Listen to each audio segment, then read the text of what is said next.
Namo Jinanam, Jai Jindra, very warm welcome to all of you on behalf of Center for Studies in Jainism, KJ Somaiya Institute of Dharma Studies, Somaiya Vidya Vihar University, in celebration of the auspicious occasion of Mahaparva, Shruta Panchami Pagat Bhasa Divas. My name is Dr. Arihant, and I'm Assistant Professor in Center for Studies in Jainism, and I'm delighted to be your host for this session. Our distinguished speaker for today's program is Dr. Sumat Kumar Jain sir. He is an assistant professor in the Department of Genealogy and Prakrit, Mohanlal Sukhadia University, Udaipur. So now, according to our Indian tradition, let's start this program with Prakrit Mangalacharan. So I'm inviting our student of MA Genealogy and Prakrit, Mrs. Alpa Vasaji. जी sir, thank you, आभार. ओम नमो अरिहंताणम, ओम नमो सिद्धाणम, ओम नमो आयरियाणम, ओम नमो उवचायाणम, ओम नमो लोए सव्व साहुणम, एसो पंच नमुक्कारो सव्व पाव पणासणो, मंगलाणंच सव्वे SIM परमं हवै मंगलम. S सुरासुरमणु सिंधवंदिदं दोदधायि कम्ममलं प्रणमामि वर्तमानं तीर्थं धम्म सखतारं. धन्यवाद अल्पा वासाजी. जैन धम्मम्मि जेठ सुदी पंचमी दिने सुद पंचमी पव्वो ऐव उल्लासेन मणायन्ति. अम्हाण जिणागमस्त मूल भाषा पाय भाषा अथ्यु.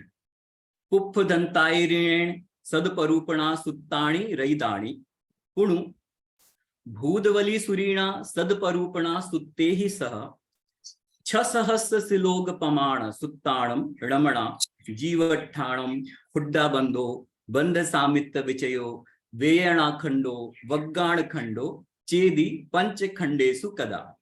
तह 30 सहस्र सुत्त पमाण महाबंधोणाम खंडो रैदो एवं छखंडागम सुत्ताणम रयणम करिय पोथेसु निबद्धम.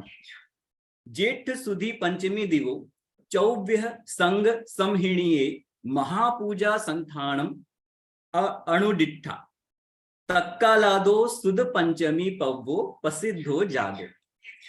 Jyesht Shukla Panchami is celebrated with great enthusiasm in Jainism. The significance of this day is the Shrut Parampara, Shrut tradition turned into a well-written scriptural tradition since that day of Jyesht Shukla Panchami. On this day, the disciples of Acharya Dharsen, Acharya Pushpadant and Acharya Bhutbali presented the complete written scripture in the form of great Jain Paramagam, Shat Khandagam. So from the view of scriptural enhancement, this day is remembered, revered and celebrated as Shruta Panchami. So now, taking the program forward, I would like to invite our awe-inspiring director of the KJ Somaiya Institute of Dharma Studies, Dr. Supriya Rai ma'am, for welcome speech. Ma'am, please. Namaste everybody. Namaste. Awe-inspiring, थोड़ा बहुत ज़्यादा नहीं हुआ, Dr. Arihant. I'm just an ordinary human being. Arihant ji has many adjectives which he likes to use every now and then. It's a fact. It's a fact. It's a fact. Varsha, please. So it is my absolute pleasure today to welcome all of you to this wonderful day. As Arihant ji described, it is a very auspicious day for the Jain tradition. जो लिखित स्वरूप में जुड़ गए. I think somebody's mic is on. Okay, I unmuted. Okay. I won't take too long. I won't stand too long between all of you and our most wonderful speaker for this afternoon. I just want to say in a few words that at Somaiya Vidya Vihar, ये एक बहुत लंबी परंपरा जो चल रही है, ना कि सिर्फ हमारे रिलीजियस और फिलोसॉफिकल ट्रेडिशंस को प्रिजर्व करना, इनके बारे में शिक्षा प्रदान करना, इनमें रिसर्च करना. Most important aspect of this is the emphasis on language study. And I'm very proud to say that from our institute now, we are the KJ Somaiya Institute of Dharma Studies. इसमें आप सब जानते हैं कि हम लोग जब private university बने तो 3 अलग-अलग जो संस्थाएं थी, इनको हमने एकत्रित एक धर्म स्टडीज के अम्ब्रेला जिसको कह सकते हैं इंस्टीट्यूशन के अंदर एकत्रित किया, ताकि हमारे जो संस्कृत स्टूडेंट्स हैं वो भी प्राकृत ग्रंथों की उसमें रुचि है, उसमें रिसर्च करें. हमारे जो पाली स्टूडेंट्स हैं वो संस्कृत सीखें. So to interconnect, because these languages are deeply connected with each other. And today, I'm very delighted. Our speaker is going to focus on the significance of Prakrit studies. Prakrit mein, there is an enormous amount of literature, religious literature as well as secular literature. It's a beautiful language. And with these few words, I welcome you all to this afternoon today to celebrate the Shruddha Panchami. Thank you so much, ma'am. Over to you, Aryan ji. Thank you so much, ma'am. The resolution to celebrate Shruddha Panchami as Prakrit Bhasha Divas was taken at the Rashtriya Shaur Seni Prakrit seminar held at Kunkun Bharti, New Delhi on October 1994 in the holy presence of Rashtra Sant Acharya Vidyanand Muniraj ji. Eminent scholar of Prakrit, Professor Phoolchand Jain, Premi, Varanasi, proposed this as a suggestion that the way Hindi Divas and Sanskrit Divas are celebrated, in the same way for the development of Prakrit language and literature, and to create awareness about the Prakrit language globally, Shruddha Panchami Parva should be celebrated as Prakrit Bhasha Divas. So this important proposal by Professor Premiji was accepted with unanimity, and eminent scholar Dr. Ramesh Chand Jain ji Bijnor supported this proposal. And with the auspicious blessings of Acharya, Puja Acharya Vidyanand Maharaj ji, Jyeshta Shukla Panchami is being celebrated as Shruddha Panchami Prakrit Bhasha Divas since 1995. So this is just a history, and now I am inviting Dr. S.P. Jain sir, Head Center for Studies in Jainism, for a few words about the occasion and about the center. Sir. Namo Jinanam. शुद्ध देवता, जयदु शुद्ध देवता, जयदु जनिंदो. आज चतुर्थी है, कल शुद्ध पंचमी है, लेकिन हम कल के अवसर को आज ही आयोजित कर रहे हैं और ये आयोजन बहुत सुंदर है.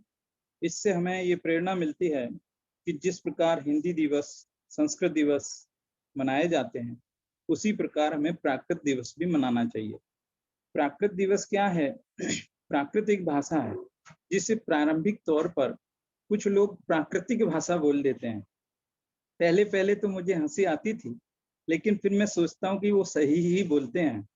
प्राकृत वास्तव में प्राकृतिक है, नेचुरल है, सरल है और प्राकृत देववाणी संस्कृत की भगिनी है, इसलिए बड़ी सुंदर है और बहुत प्राचीन भाषा है, सब भाषाओं की जननी है.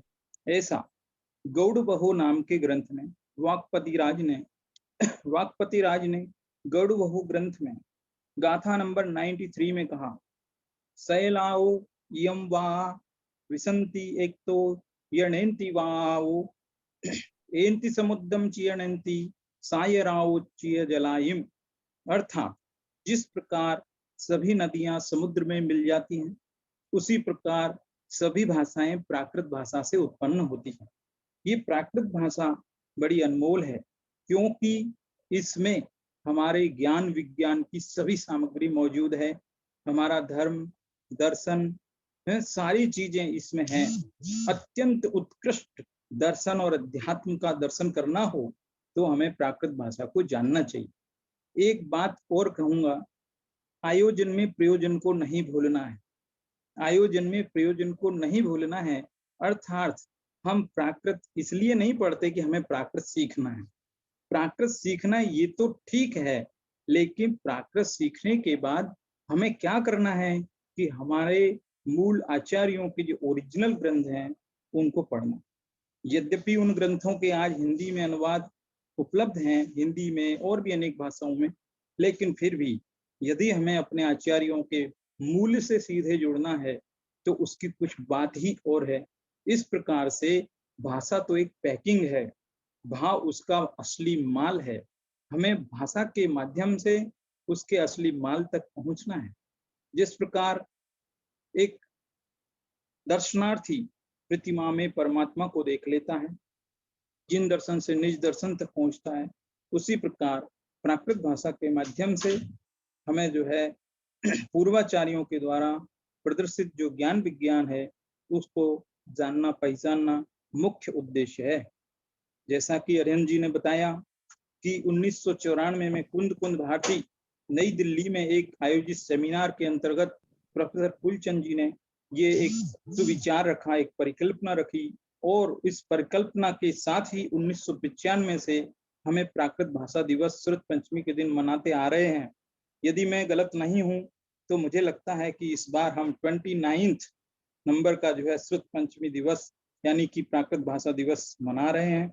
इस प्रकार से बातें तो काफी हैं, लेकिन आज के मुख्य वक्ता हैं सुमत जी, वे ही बोलेंगे। बस मैं लास्ट में एक और सूचना देना चाहूंगा। हमारे जैन सेंटर पर प्राकृत भाषा में सर्टिफिकेट कोर्स है, प्राकृत भाषा में डिप्लोमा कोर्स है, और MA भी है, PhD भी है, काफी कोर्सेज हैं। हमारे रेशमा काम्बले जी यहाँ जुड़ी हुई हैं, ये बहुत सुंदर तरीके से प्राकृत भाषा पढ़ाती हैं। और मैं सभी को जो भी यहाँ पर आमंत्रित हैं सभी को अपील करता हूँ कि आप सब जुड़ें हमारे सेंटर से, और हमारे सेंटर से प्राकृत भाषा सीखें, और सीख करके आप ज्ञान विज्ञान से जुड़ें, ऐसी मेरी मंगल कामना है। धन्यवाद। बहुत बहुत धन्यवाद सर। आपने प्राकृत भाषा और उसके साहित्य और साथ में हमारे जैन सेंटर में जो MA in Jainology and Prakrit certificate course, diploma course, इसके बारे में बताया। और जो भी हमसे जुड़ना चाहता है, जो मुंबई में खासकर जो रहते हैं, वो बिल्कुल हमसे अभी एडमिशन्स भी चल रहे हैं, संपर्क कर सकते हैं।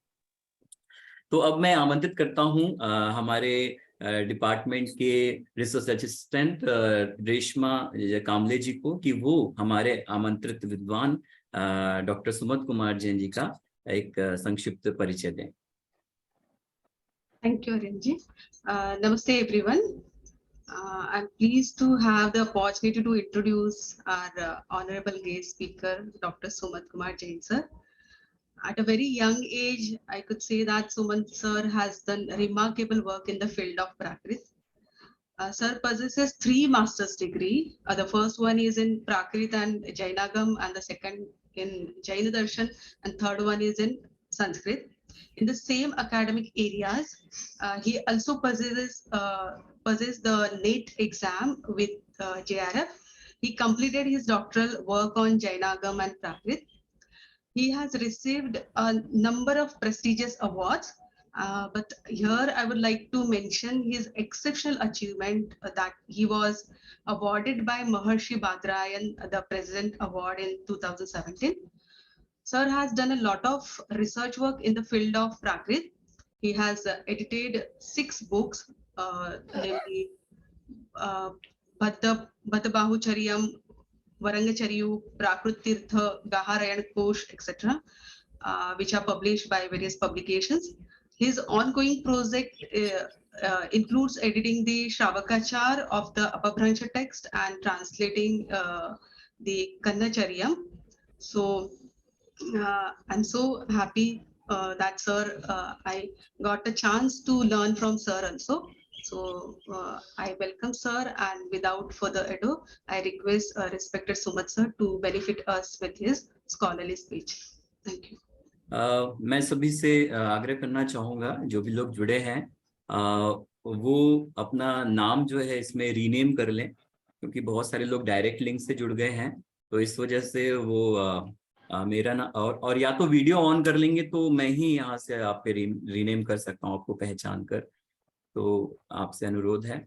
और मैं डॉक्टर सुमत कुमार जैन सर से आग्रह करता हूँ कि हमारे जो आज का विषय है प्राकृत अध्ययन की महत्ता और उसकी आवश्यकता, इसके विषय में प्रकाश डालें सर। बहुत बहुत धन्यवाद आप सभी का। अत्यंत ही प्रसन्नता है कि आज जो कल होने वाली श्रुत पंचमी के पावन अवसर पर आप सभी सम्मानीय जो हमारे डायरेक्टर महोदया जी हैं, उनके प्रति हार्दिक आभार ज्ञापित करता हूं, धन्यवाद देता हूं कि उन्होंने मुझे यह अवसर प्रदान किया। साथ ही हमारे अग्रज आदरणीय शुद्धात्म जी, डॉक्टर शुद्धात्म जी, शुद्धांत प्रकाश जी, सम्मानीय डॉक्टर अरहंत जी और रेशमा कामले जी, इसके अतिरिक्त जुड़े हुए हमारे गुरुवर गुरुजी आदरणीय प्रोफेसर फूलचंद जी प्रेमी साहब, वर्षा साह जी और समस्त प्रतिभागियों के प्रति मैं सादर नमन करते हुए आज जो हम प्राकृत भाषा, आवाज आ रही मेरी? हाँ जी, आ रही। अरे सर, आप लोग प्लीज प्राकृत वीडियो भाषा ऑन कर लें तो बहुत अच्छा रहेगा जी। प्राकृत के अध्ययन का महत्व एवं इसकी आवश्यकता को ध्यान में रखते हुए आज ये चर्चा करना है। वास्तव में जैसे कहा कि प्राकृत दिवस के रूप में सम्मानीय माननीय पूज्य परम पूज्य मुनि श्री विद्यानंद जी महाराज, जिन्हें वास्तव में प्राकृत पुरुष कहा जाता था, उन्होंने इस जो प्राकृत दिवस के रूप में श्रुत पंचमी को मनाने का एक बहुत बड़ा संकल्प किया था और सब लोग उसमें, हम सभी लोग संलग्न भी हैं और प्रयास भी कर रहे हैं कि राष्ट्र स्तर पे उसको एक बहुमान मिले। तो आज इस पावन अवसर पर, जैसा कि अरहंत जी ने कहा ही है कि हमारे सतखंडागम की जो प्रथम ग्रंथ दिगंबर परंपरा का माना जाता है प्राकृत का, वस्तुतः इससे पहले भी प्रसिद्धि इसकी है, लेकिन कसाय पहाड़ ग्रंथ भी एक प्राकृत का है। तो आज हम इस पे चर्चा करेंगे। मैं अपनी बात एक मंगलाचरण से प्रारंभ करूंगा। सभी ने एक कुबलय माला कहा ग्रंथ सुना ही होगा, उसका एक मंगलाचरण है। पडमं नमः जिनेन्दं जायेळच्यन्ति जम्मि देवियो उब्बिल्लेरे वाहुलया रणंत मणिवलय तालेहिम। यह कुबलय माला ग्रंथ उद्योतन सूरी ने, जिसे चंपू काव्य के रूप में प्राकृत जगत में जाना जाता है, इस मंगलाचरण में वास्तव में एक मानवीय संवेदना प्रकट की गई है कि प्राकृत का अध्ययन, महत्व और उसमें संजीदगी किस तरह से होती है। मैं अपनी बात प्रारंभ करूंगा कि वास्तव में प्राकृत में क्या महत्व है और कैसा लगता है जब हम मंगलाचरण मात्र पढ़ते हैं। जब परिपूर्ण ग्रंथों को पढ़ेंगे तो हमें कितना आनंद की अनुभूति होगी, कितना आनंद आएगा। कहते पद्मा नमः जिनेन्द्रम, कि प्रथम जिनेन्द्र को नमन करो। प्रथम जिनेन्द्र अर्थात आदिनाथ भगवान को। जाये रचंती जम्मी देवियो, माने जाए मतलब जिनके जन्म होने पर, रचंती देवियो कहते ना, जन्माभिषेक मनाते हैं भगवान का, उस समय देवियां, अष्ट देवियां आदि नृत्य करती हैं। उब्बिल्लिर बाहुलया, देखो उब्बिल्लिर शब्द है इसमें, जिसे देसी शब्द कहा जाता है। उब्बिल्लिर बाहुलया, अपनी बाहुओं को ऊपर उठा करके, रणंत मणि वलय तालेहम, रणंत माने जिनके कंगन, रणंत मणि वलय, मणि से युक्त जो वलय है अर्थात कंगन है। रणंत का मतलब होता है जो आवाजें निकलती हैं। रणंत मणि वलय तालिम, तालियां जब बजाती हैं तो वो चूड़ियां जो बजती हैं उनसे जो आवाज निकलती है, वास्तव में किस तरह से उद्योतन सूरी इस मंगलाचरण में एक मानवीय एक संवेदना भर रहे हैं, किस तरह से एक संजीदगी भरते हैं। और ऐसा लगता है कि जैसे वास्तव में साक्षात पूरा ग्रंथ चल रहा हो, मंगलाचरण से ही ऐसा प्रतीत होता है। तो यही वास्तव में प्राकृत के अध्ययन की महत्व की जो आज आवश्यकता है, उस पर अपन चर्चा करेंगे। क्योंकि लोग कहते हैं, अनेक तरह की बातें आती हैं कि हमें इसमें सर्विस नहीं मिलती, इसमें नौकरी नहीं मिलती, क्या करेंगे, क्या उपयोग है। तो विशेष हमारा उद्देश्य यही चीज बताना है कि प्राकृत के अध्ययन के बिना, आचार्य महाप्रज्ञ कहा करते थे कि जिसने वास्तव में प्राकृत को नहीं जाना, पाली को नहीं जाना और संस्कृत को नहीं जाना, वो अपनी भारतीय संस्कृति के इतिहास को बिल्कुल भी जान नहीं सकता है। सेकेंडरी सोर्स से अपन कितना भी जान लें, आज हम जानते हैं कि अगर कहीं भी कोई भी मुकदमा किसी भी पुरातत्व पे लगता है तो सबसे पहले मूल ग्रंथों को देखा जाता है, और मूल ग्रंथों में जिसकी प्राचीनता होती है उसी को स्वीकार किया जाता है, अन्यथा अदालत भी उसको स्वीकार नहीं करती है। वही बात हमारे प्राकृत की प्राचीनता है। इसमें कहें कि प्राकृत क्या है, सबसे पहले तो हमें ये जानकारी होना चाहिए, प्राकृत एक भाषा है, लेकिन कब की कैसी भाषा है। तो कहते हैं यह जब प्राचीन युग से, प्रारंभ से लेकर वेदों के समय से लेकर के वर्तमान युग तक वह प्रवाह निरंतर नदी की तरह चल रहा है। अनेक तरह से लोगों ने इसको छेड़छाड़ की, अनेक तरह से इसका लोप करने का बीड़ा उठाया, लेकिन अनेक तरह से सहयोग भी इसमें मिला। कहते हैं कि अगर किसी चीज का पक्ष होता है तो विपक्ष भी होता है। वस्तुतः यह कत्थ भाषा के रूप में प्रचलित थी। जैन लोगों की प्राकृत, जैसे आगमों की वाणी है जो हमारी, वो प्राकृत है। लेकिन क्या आवश्यकता थी भगवान महावीर को, क्या आवश्यकता थी महात्मा बुद्ध को, क्या आवश्यकता थी सम्राट अशोक को, क्या आवश्यकता थी सम्राट खारवेल को, जो उन्होंने इस प्राकृत भाषा में शिलालेख लिखवाए और भगवान महावीर ने उस वाणी में उपदेश दिया। उस समय क्या आवश्यकता थी, क्या जरूरत थी उनको? क्या वो संस्कृत नहीं जानते थे या कुछ दूसरी भाषाएं नहीं जानते थे? क्यों उन्होंने प्राकृत को ही अपनाया?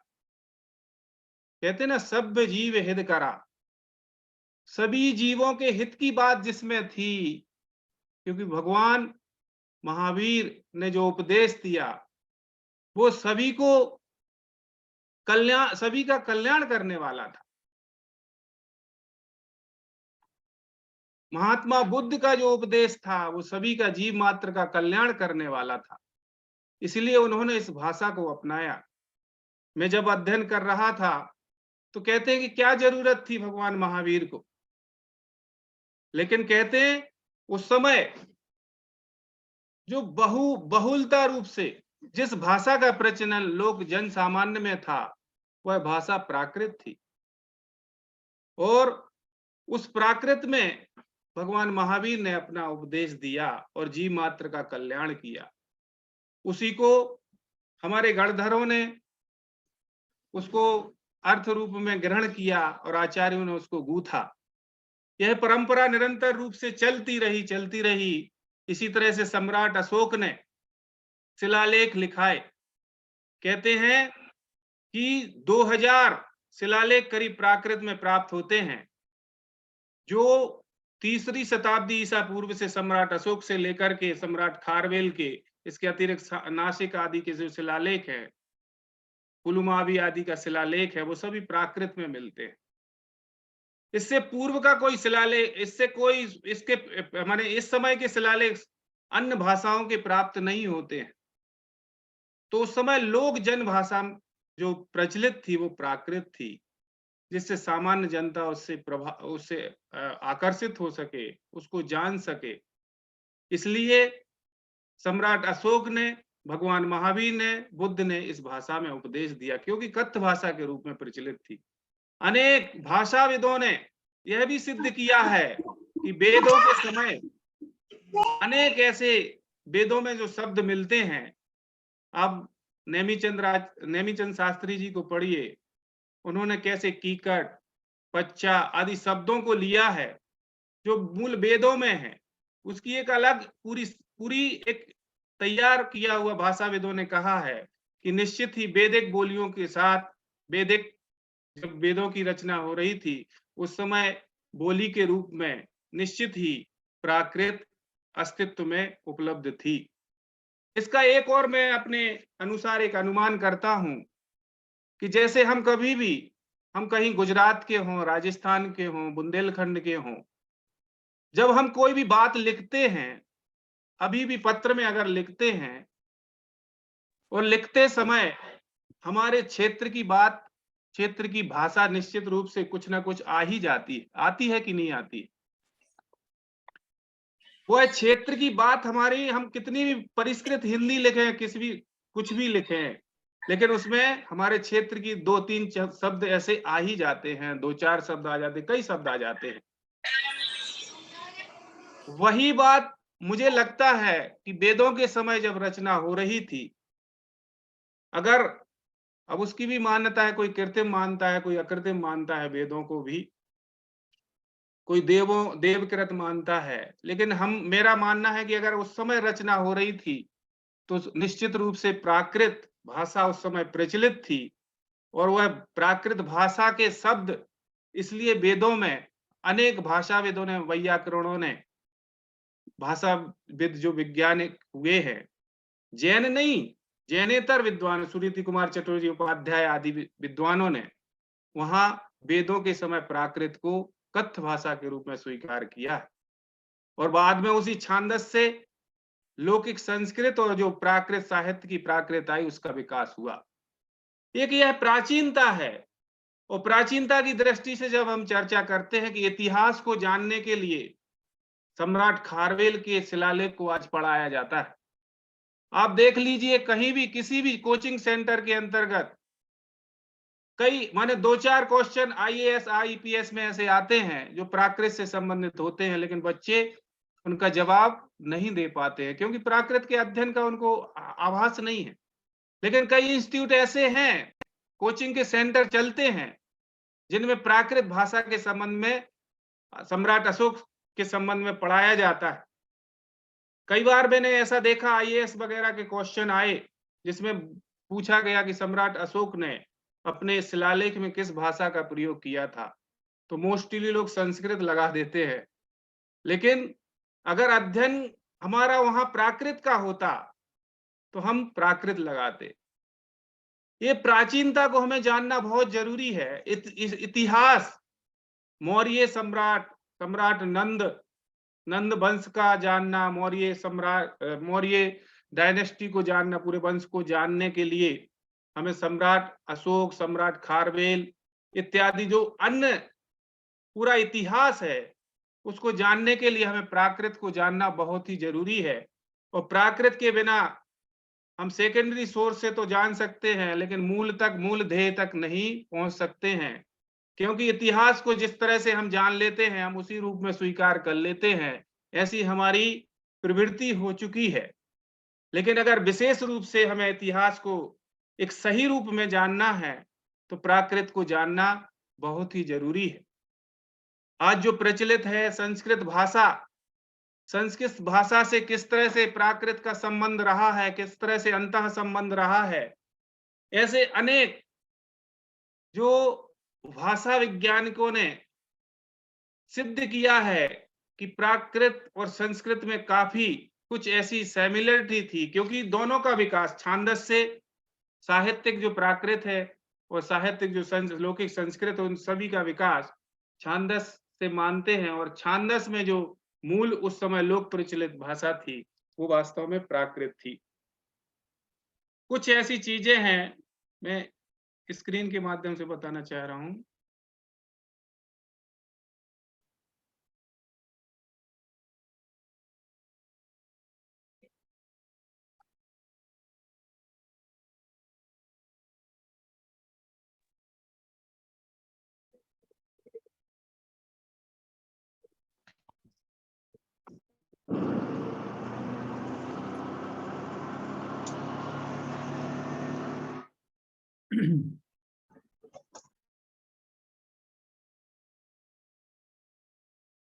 जो ब्रात आदि प्राचीन प्राकृत का व्यवहार करते थे, इस तरह से वेद छांदस में लिखे गए सब अपनी चर्चा हो चुकी है। भगवान महावीर ने उपदेश बनाया सम्राट अशोक के स्क्रीन शेयर समय। नहीं हुई है आपकी, स्क्रीन शेयर हुई नहीं है अभी आपकी।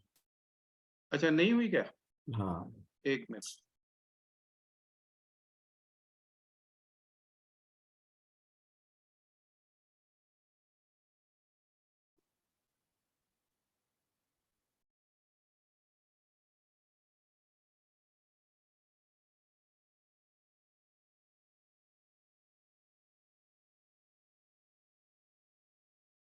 एयर वो छिपी है।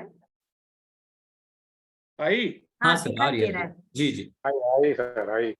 जी।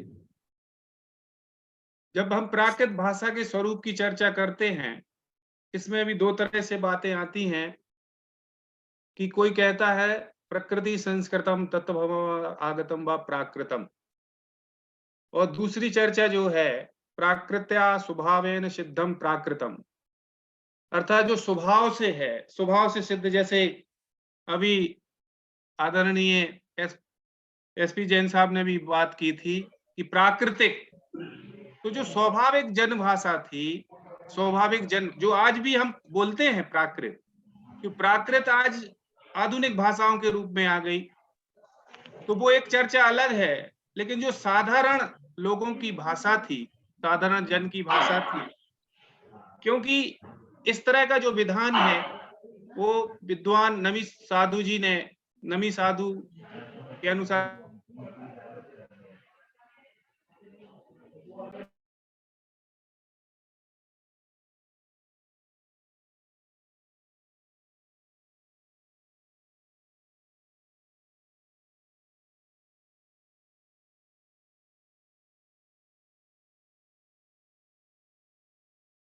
सर आप म्यूट हो गए हो शायद।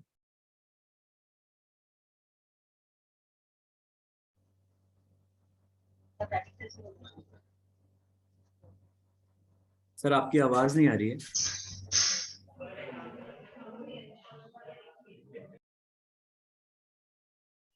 सर वो लग रहा है पोज हो गए सर। पॉज हो गई सर, एक सेकंड।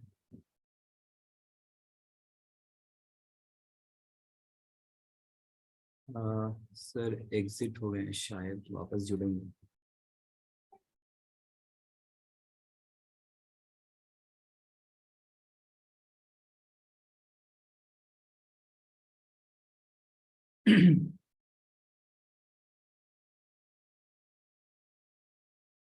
सर एग्जिट हो जाएंगे।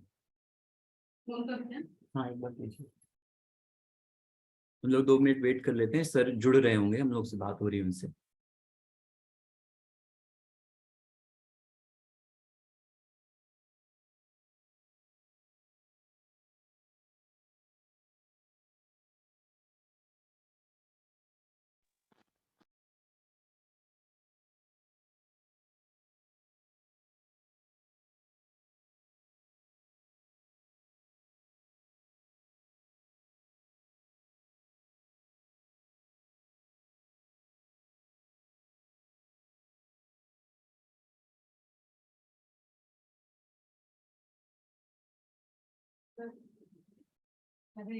हाँ ठीक ठीक है, ठीक ठीक ठीक। मैसेज भेज दो। हाँ हाँ बात हो गई, बस जुड़ रहे हैं वो। तो जब तक कि सर आ रहे हैं तब तक हम कुछ बातचीत कर लेते हैं। तो जैन धर्म में अगर हम देखते हैं तो सबसे ज्यादा महत्व जो दिया गया है वो देव शास्त्र और गुरु को दिया गया है। शास्त्र का अर्थ होता है जिनवाणी, जिनेंद्र भगवान की वाणी। जो आज हमें जो कुछ भी तत्व ज्ञान है वो सब जिनवाणी के कारण ही है। जैसे माँ बच्चों को सुलाने के लिए लोरी सुनाती है, और माँ तो बच्चों को सुलाने के लिए लोरी सुनाती है, लेकिन जिनवाणी माँ क्या है, वो हमें जगाने के लिए, हमारे संसार रूपी जो भव सागर है उससे पार करना सिखाती है, हमें जगाती है। तो हमारे सर आ चुके हैं, तो हम लोग, हेलो, मैं चाहूंगा कि मैं वो अपना कंटिन्यू करें। नहीं एरर आ गया था, क्या हुआ? कोई बात नहीं सर। हाँ हाँ, तो प्राकृत का जो महत्व है, अध्ययन की जो आज अध्ययन की आवश्यकता है, उस हेतु कुछ मैंने चर्चा कर रहा हूं कि एक तो बात इतिहास को जानना, पुरातत्व को जानना। जैसे मैंने चर्चा की कि सम्राट अशोक के शिलालेख के संबंध में चर्चाएं आती हैं कई तरह से, और भी उसमें ऐसे अनेक ऐतिहासिक तथ्य हैं। कहते हैं कि जो इतिहास के अकाट्य प्रमाण के रूप में शिलालेखों को स्वीकार किया गया है। अकेला श्रुत की परंपरा को भी कभी नकारा जा सकता है, लेकिन जो शिलालेख हैं, क्योंकि वो तो पत्थर पे लिखे हुए हैं, जो है वो बात जो उस समय प्रचलित थी वो लिखी हुई है और वो प्राकृत भाषा में लिखी हुई है। तो इतिहास को जानना। दूसरी अनेक चर्चाएं हैं कि हमें सांस्कृतिक जीवन का ज्ञान भी होता है। प्राकृत का अध्ययन करेंगे तो उस समय क्या प्रचलित रहा, प्रथम शताब्दी से लेकर के 15वीं 16वीं 17वीं अभी तक वर्तमान युग तक प्राकृत में रचनाएं हो रही हैं। वस्तुतः उस समय प्राकृत भाषाओं का अध्ययन करना भी हमें बहुत अनिवार्य है, क्योंकि आधुनिक भाषाओं तक लोक भाषाओं का किस तरह से विकास हुआ है। जैसे कहते ना, एक शब्द आता है हिंडोला, हिंडोला से डोला बना, डोला से झूला बना। इस तरह से एक शब्दों का विकास होता है। और भी अनेक ऐसी चर्चाएं हैं, जैसे कर्म है। कर्म शब्द का प्राकृत में क्या, कम बन जाता है, ठीक है। धर्म का धम्म बन जाता है, मूर्त का मुक्त बन जाता है। तो मूर्त शब्द को कुछ ऐसे शब्द भी हमें, जैसे मूर्त का मुक्त बनाया, अगर उसको हम मूरत रखें तो मूरत और मुक्त में मूरत हमें अधिक निकट प्राकृत के ले जाता है। ऐसे हमें भाषा, जो आधुनिक भाषाओं का विकास हुआ है, आधुनिक भाषाओं तक राजस्थानी, गुजराती, बंगाली, इन सभी के विकास में को जानने के लिए हमें प्राकृत को बहुत ही जानना बहुत जरूरी है। क्योंकि अनेक ऐसे लोक में प्रचलित शब्द हैं आधुनिक भाषाओं में जो सीधा संबंध हमें प्राकृत से बताते हैं। क्योंकि प्राकृत की जो प्रतिनिधि भाषा है और अपभ्रंश भाषा से ही आधुनिक भाषाओं का विकास मानते हैं। आप देख लो, हिंदी साहित्य के इतिहास को देख लो, हर जगह अगर कहीं हिंदी का विकास कहाँ, मूल ओरिजिन क्या है हिंदी की, तो वो अपभ्रंश को बताते, और अपभ्रंश का जो किसकी प्रतिनिधि है, वो प्राकृत की। तो ऐसे भाषात्मक जो अध्ययन है, भाषा विज्ञान है, उसके अध्ययन के लिए हमें प्राकृत को जानना बहुत ही जरूरी है। और भी इस सामाजिक व्यवस्था हेतु जब हम पुराणों को पढ़ते हैं, चरित्र ग्रंथों को पढ़ते हैं, महाकाव्यों को पढ़ते हैं, उनको पढ़ने से हमें क्या मिलता है, क्यों पढ़े हम? क्योंकि हमारा स्वार्थ हमेशा आड़े आ जाता है। हम चाहते हैं कि हमें कुछ ना कुछ उपलब्धि हो, तो उस उपलब्धि को प्राप्त करने के लिए माने तत्कालीन उस युग में क्या प्रचलित थे, क्या शब्दों का विकास। आज देख लो, आपने सुना होगा अनेक प्रकार के शब्दकोश तैयार हो रहे हैं, संस्कृति के शब्दकोश तैयार हो रहे हैं, भाषाओं के शब्दकोश तैयार सरकार स्तर पे किए जा रहे हैं। उनमें एक अभी मैंने देखा था, एक 7-8 भाषाओं से किस तरह से उसमें प्राकृत है, संस्कृत है, और उसको अंग्रेजी रूपांतरण किस तरह से है, उसकी हिंदी क्या है, उसकी राजस्थानी क्या है, उसकी गुजराती क्या है, उसकी ऐसी क्षेत्रीय भाषाओं के एक एक शब्द के अनेक अर्थ। तो ये सब चीजें, अब आदमी क्या है कि पढ़ करके तुरंत नौकरी प्राप्त करना चाहता है, अध्ययन नहीं करना चाहता उतना ज्यादा। लेकिन जब तक परिपूर्णता अध्ययन की नहीं आएगी, हमें कहाँ नौकरी मिल जाएगा, कहाँ जॉब मिल जाएगा। तो ये चीजें जो हमें रोजगार परख बनाने वाली हैं, तो अपने आप में परिपक्वता लाना कभी भी किसी भी अध्ययन को। तो जब हम प्राकृत का, आज प्राकृत में इतना बड़ा उपयोग हो चुका है कि हर जगह प्राकृत वालों को बुलाया जा रहा है। क्यों? क्योंकि भाषाओं का ज्ञान, आज जो नई शिक्षा नीति बनी हुई है 2020 में, उसमें जो लोकल लैंग्वेज है, लोकल लैंग्वेज को पढ़ाने का निर्देश किया गया है, लोकल लैंग्वेज को संरक्षित करने का निर्देश किया गया है। उसमें प्राकृत भाषा को संरक्षित करने का बीड़ा सरकार ने उठाया है। तो क्यों? क्योंकि इनसे क्या है, ये सब इनको जानना बहुत जरूरी है। और कुछ समय बाद ऐसा भी आने वाला है कि इनका अध्ययन हर स्कूल में, हर विश्वविद्यालय स्तर से प्रारंभ होने वाला है। तो प्राकृत का वास्तव में बहुत महत्व है, लेकिन बस हमें उसमें परिपूर्णता चाहिए, परिपक्वता चाहिए, तभी हम उसकी सार्थकता, अध्ययन और उसकी आवश्यकता को महसूस कर पाएंगे। वास्तव में यह प्राकृत भाषा अकृत्रिम है, माधुर्य से युक्त है। अनेक, जैसे बज्जालग्गम में भी जो चर्चा आती है, कहते हैं बज्जालग्गम में है चर्चा, अपने कर्पूर मंजरी में चर्चा आती है कि यह स्त्रियों की तरह मधुर है, और अन्य जो प्राकृत संस्कृत भाषा है वो कर्कश लगती है, लेकिन सुनने में ये मधुर लगती है। ये मधुरता, अर्थ व्यंजकता प्राकृत में जो है, वास्तव में हमारे जो संस्कृत काव्य शास्त्री हुए हैं, उन्होंने अर्थ व्यंजकता के कारण जो अलंकार शास्त्रों के ग्रंथ हैं, काव्य शास्त्रीय ग्रंथ हैं, उनमें प्राकृत की गाथाओं को दिया। तो हम कैसे उसको ध्येय को जान पाएंगे, कैसे उस मूल ध्येय को जान पाएंगे कि वास्तव में जो उसमें गाथा दी गई है वो किस तरह से काव्य शास्त्र को परिपुष्ट करती है। ऐसी क्या जरूरत पड़ गई उनको, संस्कृत कवियों को? संस्कृत की भी श्लोक दे सकते थे, संस्कृत के भी आर्य छंद आदि दे सकते थे, और भी दे सकते थे, लेकिन प्राकृत की गाथाएं क्यों दी? तो अर्थ व्यंजकता की जो अभिव्यक्ति प्राकृत में ही है, जो वास्तव में जो माधुर्यता है, जो ये अभिव्यक्ति प्रदान करने का जो सौष्ठव है, वो हमारी प्राकृत भाषा में है। और भी कहते हैं कि हमें भारतीय संस्कृति, समाज एवं पारिवारिक जीवन को जानने के लिए, समझने के लिए एकमात्र आधार हमारी प्राकृत भाषा है, क्योंकि प्राकृत भाषा में निबद्ध हमारे पूर्वजों, ऋषि मुनियों और तीर्थंकर महापुरुषों के नैतिकपूर्ण संस्कार, रीति नीति, व्यवहार आदि सभी बातें हमें कहीं ना कहीं हमारे सामाजिक, सांस्कृतिक और पारिवारिक कर्तव्यों की ओर हमें प्रेरित करने में सहायक सिद्ध हो सकती हैं। ये तो हमारे नैतिक जीवन की बात है।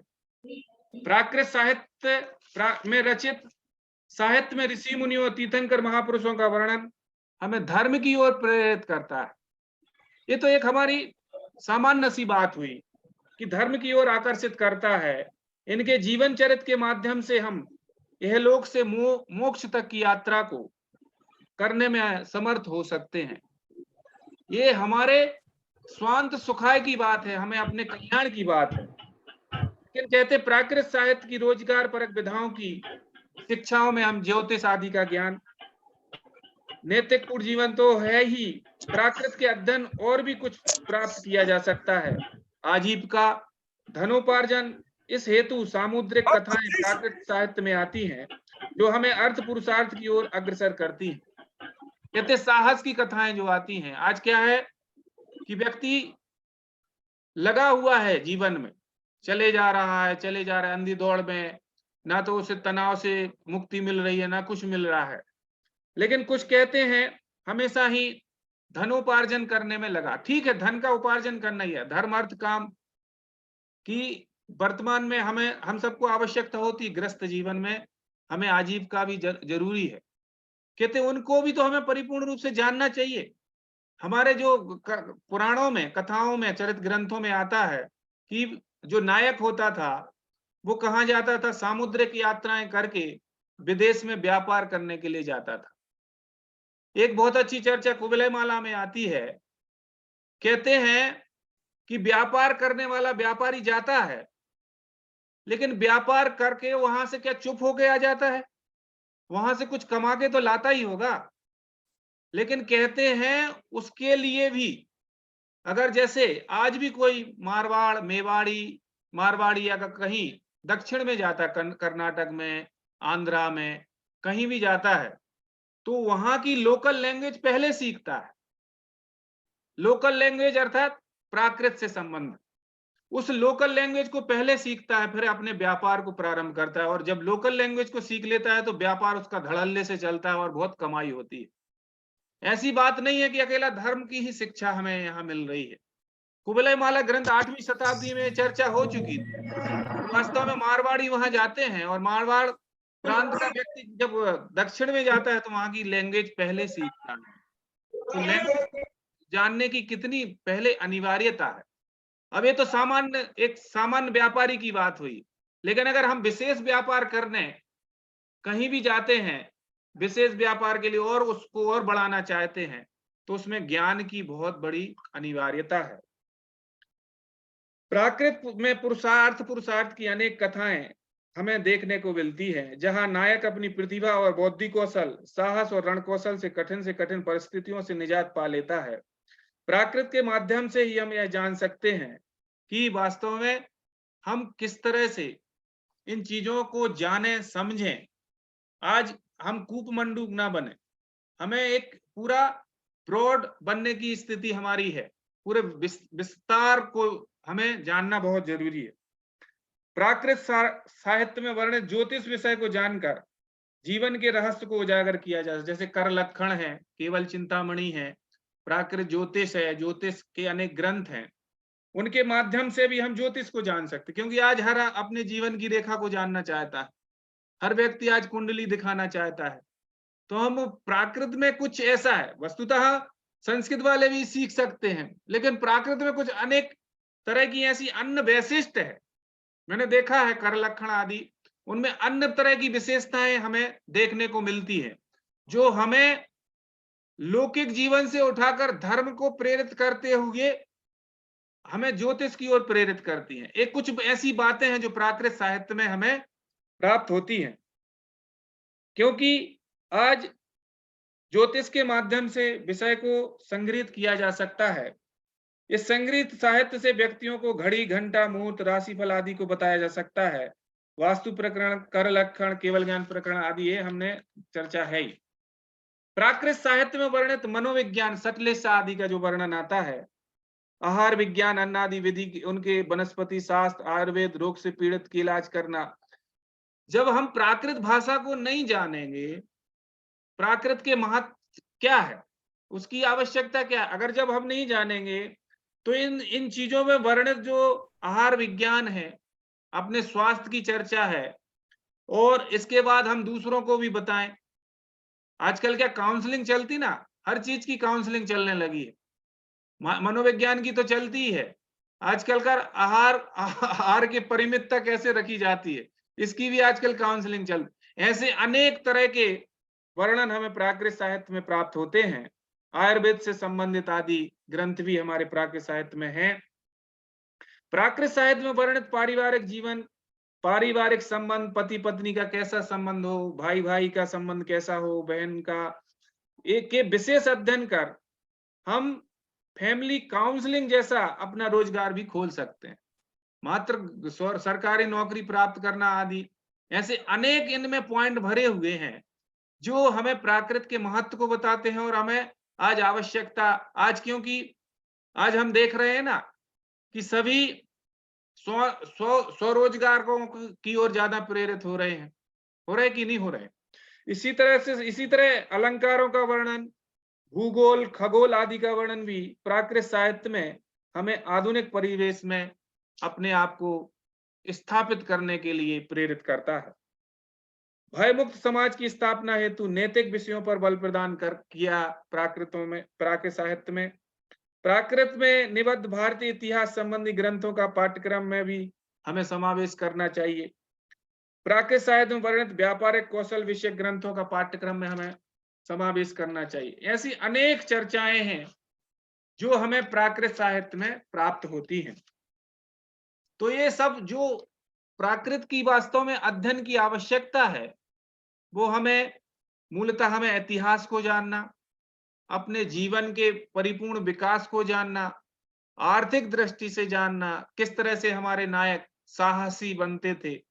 आज जिस तरह का लोक में थोड़े से में अगर व्यक्ति संतोष नहीं रख पाता है, वो संतोष ना रखने के कारण अपने आप को घात कर लेता है, अपना घात कर लेता है, सौघात कर देता है।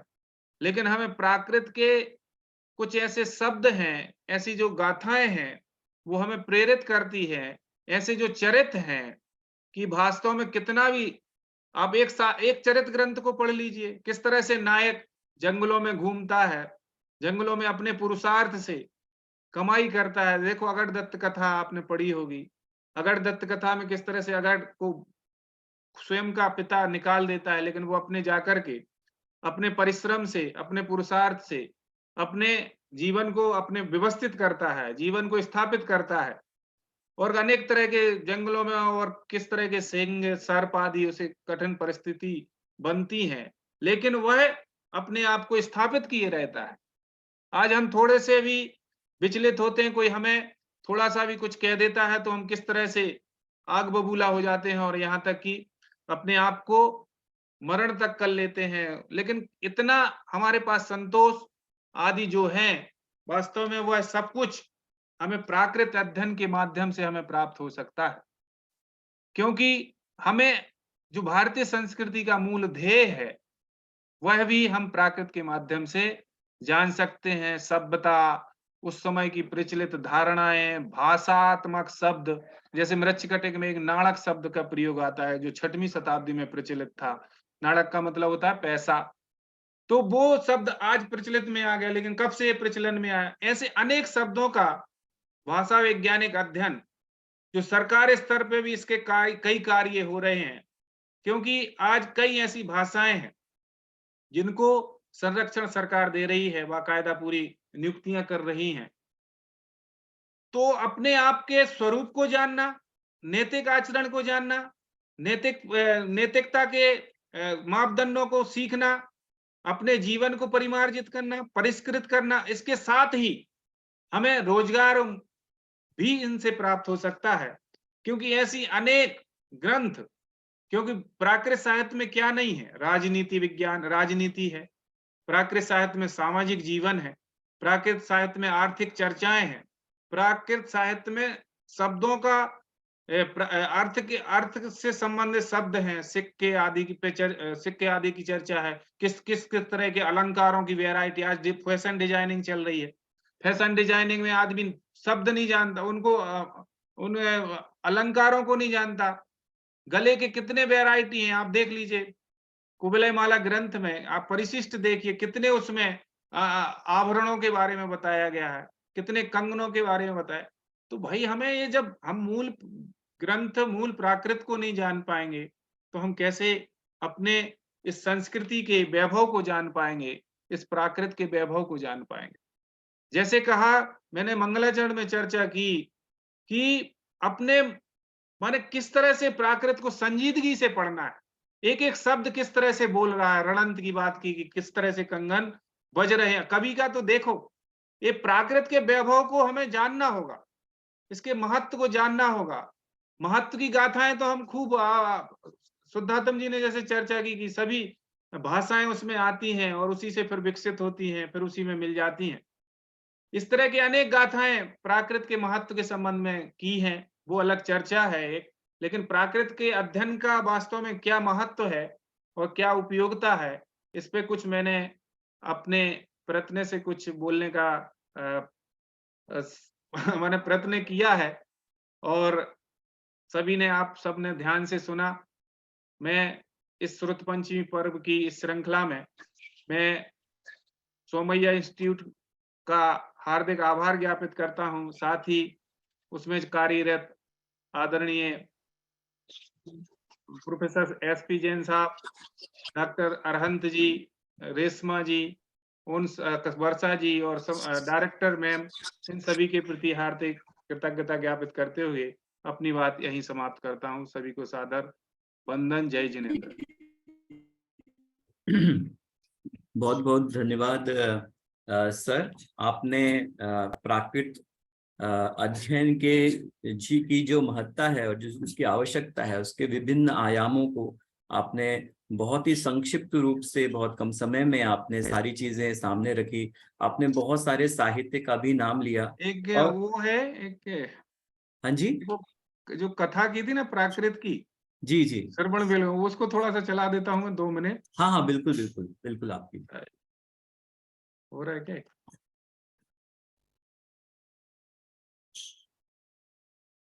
डिसेबल्ड आ रहा आप है? भूमिका बता दें, भूमिका बता दें चलाने के पहले, चला भी दें। नहीं, डिसेबल्ड आ रहा है स्क्रीन। आपको को होस्ट बनाया हुआ है। एक सेकंड अभी, हाँ वापस आप जुड़े थे ना, ओके।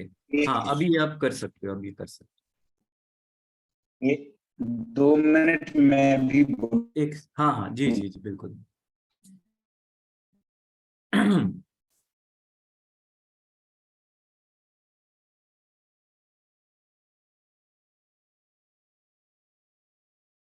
एक श्रवण बेलगोला में एक वो हुआ था, उसी के संबंध में बता देता हूँ।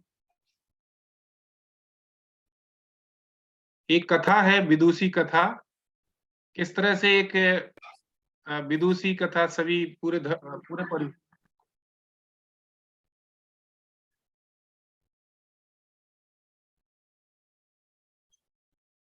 सर वो अभी ऑन नहीं हुआ। आपकी आवाज भी नहीं आ रही है और ऑन भी नहीं हुआ है वो वीडियो। सर आप सुन पा रहे हैं मुझे? चालू नहीं हुआ क्या? हाँ नहीं, स्टार्ट नहीं हुआ है, वो शायद कुछ हैंग हो रहा है। नहीं दिख रहा।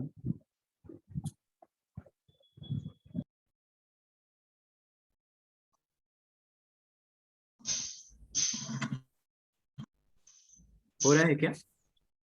नहीं आ रहा है सर, आपको फिर से सर आपकी आवाज भी नहीं आ रही अभी। आवाज भी नहीं आ रही। ओके, तो हमारे साथ इस प्रोग्राम में काफी बहुत अच्छे बड़े विद्वान भी जुड़े हुए हैं और बहुत सारे लोग जैसे आ रही है आवाज? हाँ हाँ जी आवाज आ रही है। आपका वीडियो ऑन नहीं हुआ सर। चलो ठीक है, कोई बात। हाँ, तो इस आज के प्रोग्राम में हमारे काफी मूर्धन्य विद्वान भी जुड़े हुए हैं। प्रोफेसर फूलचंद जी प्रेमी सर वाराणसी से, अनुपम जैश जी और बहुत सारे लोग जिन्होंने शायद नाम चेंज नहीं किया है, तो मैं एग्जैक्ट नहीं बता पा रहा हूँ। और काफी सारे लोग जुड़े हैं। तो मैं जो प्राकृत भाषा और जैनागम के मूर्धन्य विद्वान और राष्ट्रपति पुरस्कार से सम्मानित प्रोफेसर फूलचंद जैन प्रेमी वाराणसी को भी आमंत्रित करता हूँ कि वो भी अपने कुछ अपने वक्तव्य से हमें कृतार्थ करें।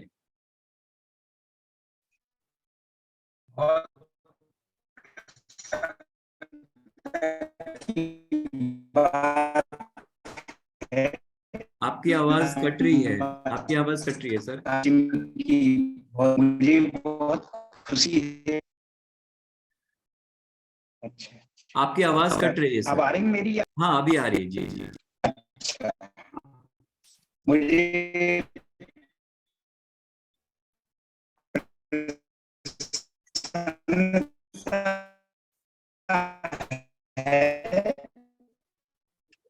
सर हम सर आपको स्पष्ट नहीं सुन पा रहे हैं हम। किसी आ रही आवाज? अभी आ रही है, लेकिन जब आप बोल रहे हैं तो स्पष्ट नहीं आ रही है, क्लियर नहीं आ रही है वॉइस। मुझे खाली एक दो बातें जी, अभी आ रही है, अभी आ रही है। मुझे एक दो बातें इसलिए कहना जरूरी है कि इससे पाली, प्राकृत और अन्य भाषाओं के जो उसको चाहने वाले हैं उससे सब जुड़े हुए हैं। तो मैं विशेष करके एक बात कहता हूँ, मैं संपूर्णानंद संस्कृत विश्वविद्यालय में हमारे संकायाध्यक्ष और बौद्ध दर्शन और पाली के विभागाध्यक्ष थे प्रोफेसर जगन्नाथ उपाध्याय। बहुत मतलब विश्वविख्यात मनीषी। वो हम लोग जब प्राकृत जब वो साथ साथ बैठते थे तो पाली प्राकृत सब चर्चाएं करते थे, तो मेरे मुख से निकल गया कुछ इस तरह का। तो वो उन्होंने एक बात का खंडन किया, कह देखो प्राकृत अकेली भाषा नहीं है, एक तो प्राकृत जो पाली जो है, पाली भी प्राकृत का एक फॉर्म है। जैसे अर्धमागधी प्राकृत है, सौरशैली प्राकृत है, तो मागधी प्राकृत के अंतर्गत ही पाली भी है। तो ये पाली वाले जो विद्वान हैं वो ये न समझे कि कोई अलग से पाली है या अलग से प्राकृत है। पाली भी एक प्रकार की प्राकृत ही है, क्योंकि पाली भी एक जनभाषा है। क्योंकि भगवान महात्मा बुद्ध ने इसी जनभाषा में जो समय सब लोग समझते थे इसी में उपदेश दिए। भगवान महावीर ने अर्धमागधी में दिए क्योंकि जनभाषा थी और इसको सब लोग समझते थे। तो एक तो पहली बात तो मुझे कहना थी कि एक लोग भ्रम अलग कर लें कि पाली और प्राकृत कोई अलग अलग है। दूसरी, अभी डॉक्टर सुमत चंद जी ने बहुत अच्छा, सुमत कुमार जी ने बहुत अच्छा व्याख्यान दिया, अपनी काफी अच्छी जानकारी दी, साहित्य की भी दी, प्राकृत भाषा की भी दी।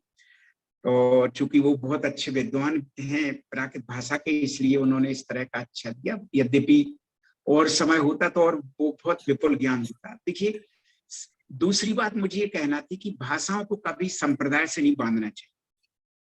ये नहीं कहना चाहिए कि पाली बौद्धों की भाषा है खाली, या प्राकृत जैनों की भाषा है, ऐसा नहीं कहना चाहिए। क्योंकि देखिए, पाली जो है एक जन भाषा थी जो जन जन बोलता था, और महात्मा बुद्ध ने उसी में ही उपदेश दिए। इसी तरह से प्राकृत थी।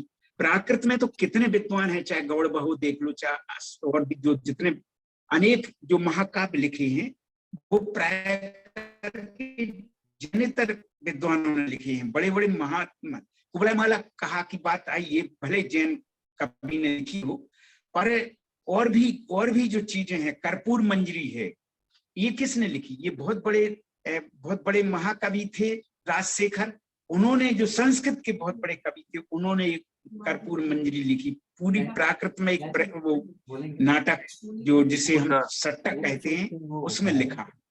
तो दूसरा निरुद्ध भी है, दूसरा निरुद्ध है बताऊं जी, ऊषा निरुद्ध भी है, कंस बहू। हाँ, नहीं, बहुत सटक है, बहुत है। मैं तो खाली एक उदाहरण के रूप में कोई बात कह रहा हूँ।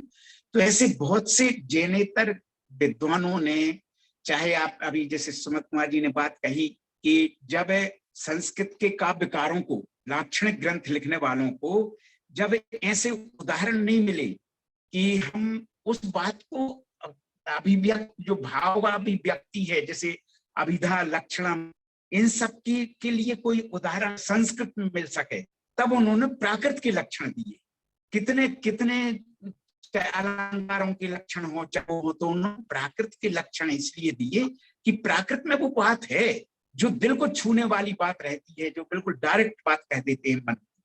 तो ये प्राकृत बहुत महत्वपूर्ण भाषा है और हमें इसका बहुत विकास करना चाहिए। पत्र पत्रिकाएं भी निकल रही हैं, जैसे पागत भाषा निकालते हैं प्रोफेसर अनेकांत कुमार जैन दिल्ली से, प्राकृत टाइम्स अंग्रेजी में निकाल रहे हैं डॉक्टर अरिहंत कुमार जैन। तो ये प्राकृत भाषा का विकास इस तरह होगा। हम आपको बतला, अभी राजस्थान सरकार ने माध्यमिक स्तर से प्राकृत को लागू कर दिया है। अब हमारा कर्तव्य है कि हम कैसे जुड़े, उनको, छात्रों को कैसे आकर्षित करें कि उनमें छात्र प्रवेश लें और प्राकृत पढ़ें। उत्तर प्रदेश सरकार में माध्यमिक संस्कृत बोर्ड है, उसमें भी प्राकृत है। दो तरह से है उसमें प्राकृत, मगर लोग उसको परीक्षा देने वाले छात्र कम रहते हैं, तो लोग फिर मन बना लेते यार इसमें तो छात्र ही नहीं मिलते। तो इस तरह हमें, जैसे अभी सुमत कुमार जी ने बताया कि बहुत अच्छे हमें आकर्षित करना है इस विषयों की ओर। खाली रुझान से देखेंगे तो हम नहीं हो पाएंगे। आप देख दुनिया भर के कितने विषय हैं, ट्रेनिंग हो, मेडिकल हो, चाहे हो, कितने बेरोजगार हैं पढ़ करके, कितनी मेहनत करके। तो इसमें अगर कुछ अपना वाकई में अधिकार प्राप्त करते हैं तो इसमें क्या नहीं है। आपको अभी भी भारत में ऐसी विद्याएं हैं जो मतलब प्राकृत में ऐसी विद्याएं हैं, ऐसी कलाएं हैं, ऐसा ज्ञान का भंडार भरा है जो अभी उद्भव होना है, प्रकट करना है। तो वो प्राकृत साहित्य को पढ़ करके ही प्राप्त कर पाएंगे। भारत की क्या क्या वेशभूषा, उनका सामाजिक जीवन था। एक डॉक्टर जगदीश प्राकृत साहित्य, आगम साहित्य, जैन आगम साहित्य, भारतीय समाज, उसको पढ़िए, कितनी बढ़िया अच्छे उस समय की क्या भारतीय समाज रहती थी, उनका रीति रिवाज रहती थी, सब चीजें। तो इसमें अभी भी बहुत मौके हैं, अवसर हैं कि हम पढ़ें। रत्न परीक्षा, आपको कहीं कोई ग्रंथ नहीं मिलेगा किसी भी उस भाषा में।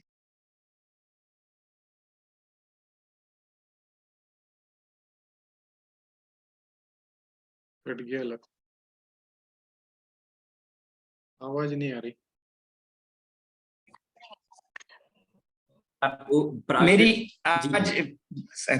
हाँ, तो इस तरह से मेरी आवाज आ रही क्या? जी जी, अब आ रही है। चलिए कोई बात नहीं। हाँ, तो प्राकृत साहित्य में बहुत भंडार है, ज्ञान भंडार है।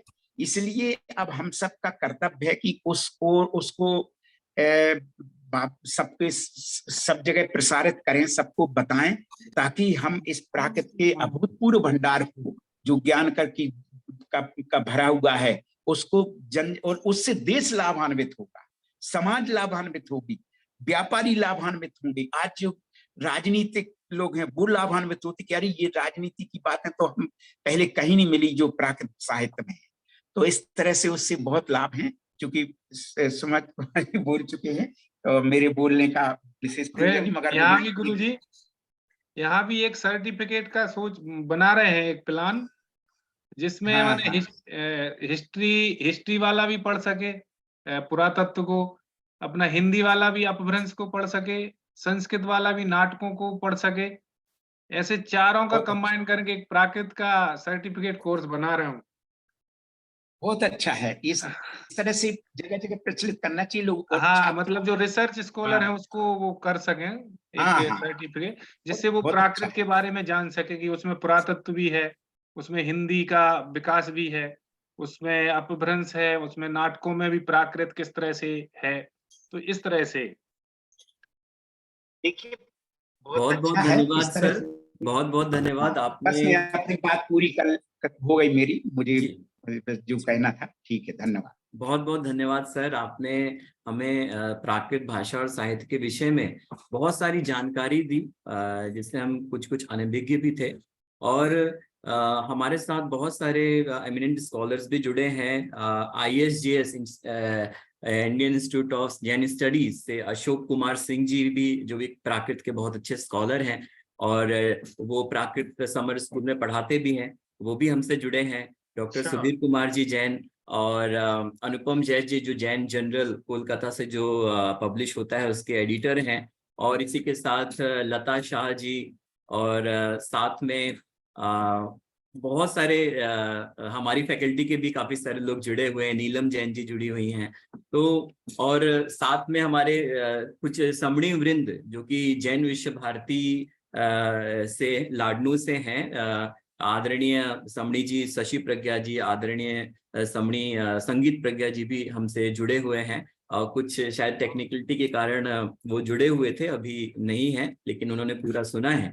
तो ये एक बहुत ही अच्छा एक आज हम लोग के लिए ये जो प्राकृत शुद्ध पंचमी प्राकृत भाषा दिवस के दिन हमने जो एक प्राकृत स्टडीज के जो नेसेसिटी है, जो सिग्निफिकेंस के बारे में बात की। और एक बहुत खुशी की बात है कि डॉक्टर सुमत कुमार जी जैन जी सर जो है, जहाँ मोहनलाल सुखड़िया में है, वहां पे कल ही प्राकृत भवन का शिलान्यास भी हुआ है, जो कि वहां के राजस्थान के जो CM है, जो मुख्यमंत्री हैं अशोक गहलोत जी, उन्होंने इसका उद्घाटन किया है।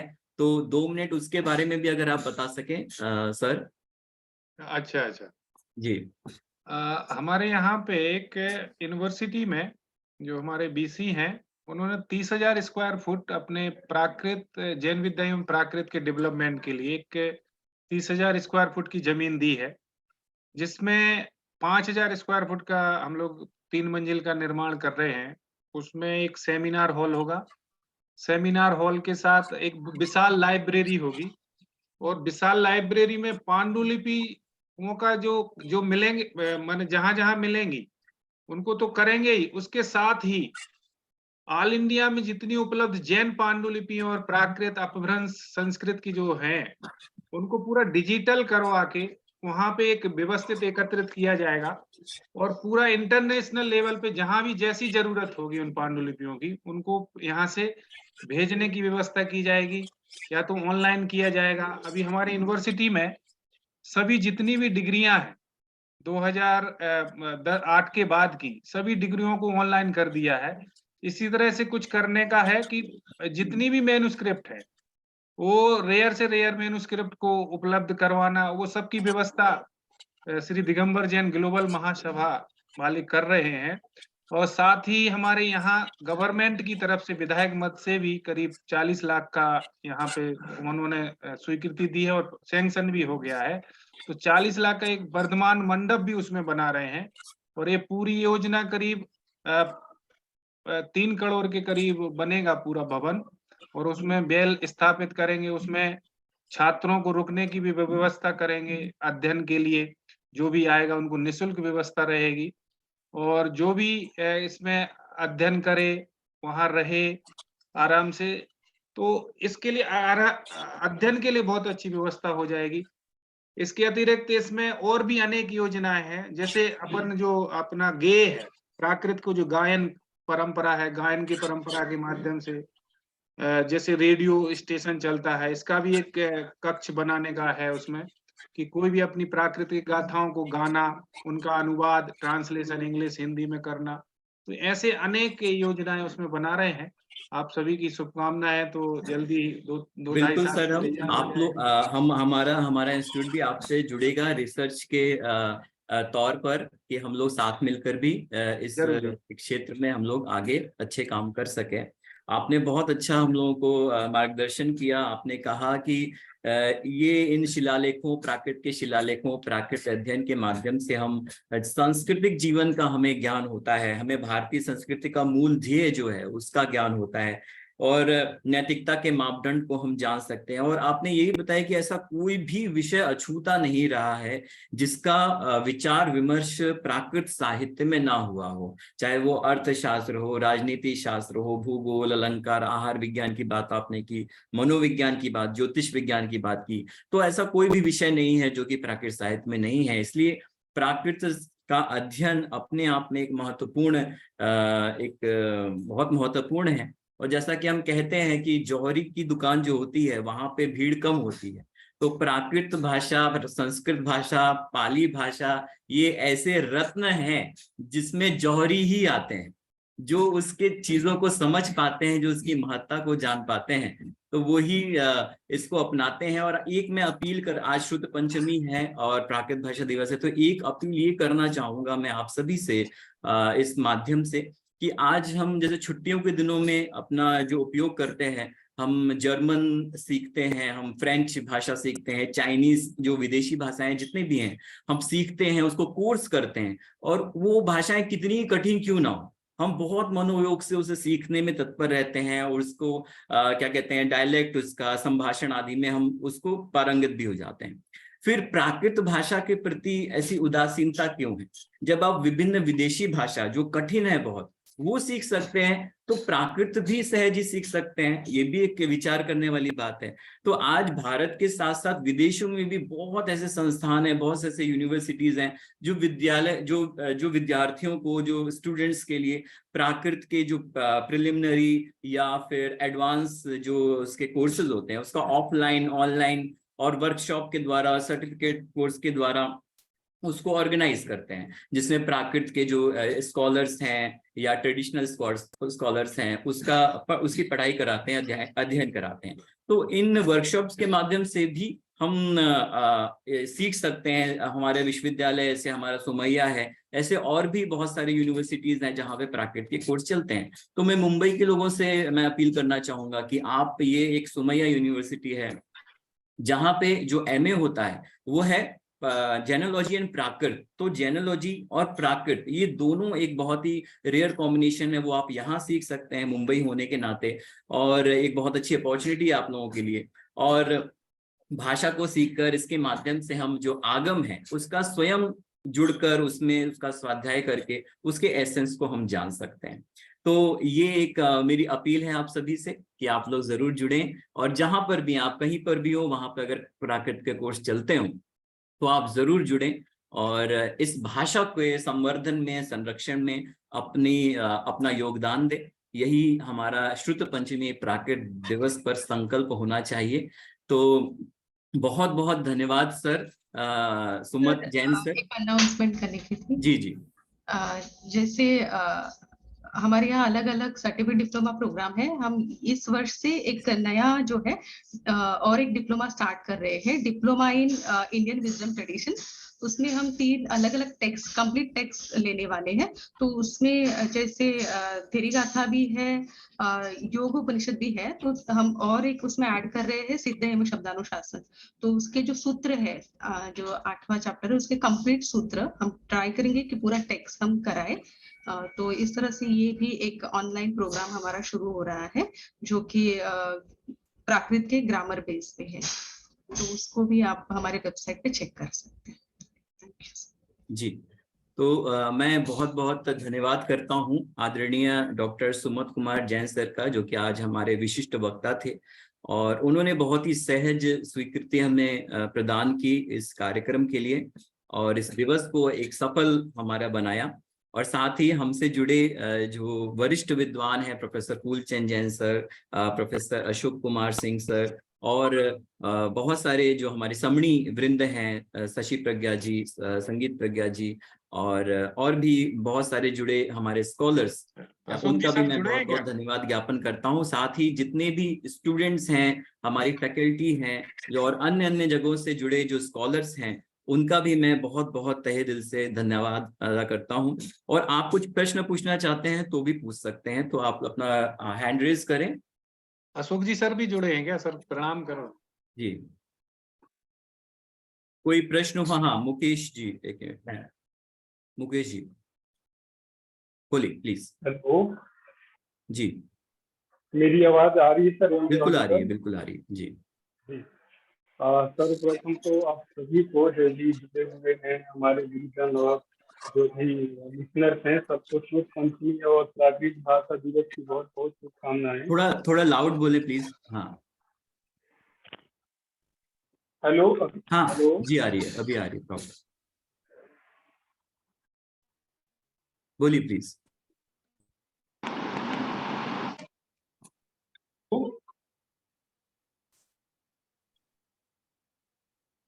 हेलो जी मुकेश जी, आवाज आ रही है आपकी? जी जी जी जी, अभी क्लियर आ रही है सर? हाँ जी, आ रही है जी। सर्वप्रथम मैं आप सभी को श्रुत पंचमी दिवस और प्राकृत भाषा दिवस की बधाई देना चाहता हूँ, शुभकामनाएं देना चाहता हूँ। और सर मेरा सवाल ये है कि जहाँ पर भी, जिस मंच पर भी इंडोलॉजी को लेकर के या प्राकृत भाषा या प्राचीन भाषाओं को लेकर के कुछ संगोष्ठी या कुछ कार्यक्रम होते हैं, और वहाँ पे अमूमन ऐसा देखा जाता है कि जो संस्कृत को लेकर कार्यक्रम है उसमें संस्कृत की ही बात होती है, प्राकृत वाले में प्राकृत की होती है, पाली वाले में अमूमन पाली की ही बात होती है, दूसरे भाषाओं पर या तो नहीं होती है या बात बहुत कम होती है। मुझे बहुत आज खुशी हुई कि यहाँ पर जो प्राकृत भाषा दिवस मनाया जा रहा है वहाँ पे संस्कृत और पाली की भी महत्ता को बताया गया, और सुमत सर ने पाली भाषा और जो बौद्ध ग्रंथ है उनका भी उल्लेख किया, और फूलचंद सर ने भी उसके बारे में बात बताई। तो सर मेरा सवाल है फूलचंद सर से कि फूलचंद जी सर ने अभी जो कही बात कि उनकी जो बात हुई थी वहाँ पे संपूर्णानंद में उस सर से, तो उन्होंने कहा था कि वो जो पाली है वो प्राकृत का ही एक रूप है, एक प्राकृत का ही भाग है। तो सर मेरा ये कहना था कि अगर हम पाली को देखें तो उसे प्राकृत, उसे प्राचीन जन भाषा तो कह सकते हैं, और जो पाली और प्राकृत है उन दोनों को प्राचीन जन भाषा और श्रमण परंपरा के साहित्य, दर्शन और प्रचार प्रसार की भाषा के तौर पर उन दोनों में सामंजस्य स्थापित हम कर सकते हैं, दोनों को उस तरीके से मान सकते हैं। लेकिन जहां तक मागधी को आधार मानकर दोनों भाषाओं को समरूप स्थापित करने का सवाल है सर, तो हम देखते हैं कि ग्रामेटिकल लेवल पर, व्याकरण के स्तर पर काफी दोनों में चिंताएं हैं सर। जैसे मागधी प्राकृत में है जो कुछ सूत्र हैं, अत एक सौ पुंसी मागध्याम हो गया, जहाँ पे masculine first person singular number में जो ओ का ए हो जाता है, फिर वैसे ही रसो लसो है, रक अला होने की संभावना जो है, इस तरीके से और भी सूत्र हैं, स्था कुठा अष्टा होने की जो संभावना है, अस्था अस्ता हो जाता है, फिर जद्याम यह है जिसमें जा दिया और माँ यह हो जाता है, उस तरह से छत से सोच नादव है। इसी तरीके से बहुत सारे सूत्र हैं सर, जैसे तिष्ठ है, यहाँ पे चिष्ठ हो जाता है।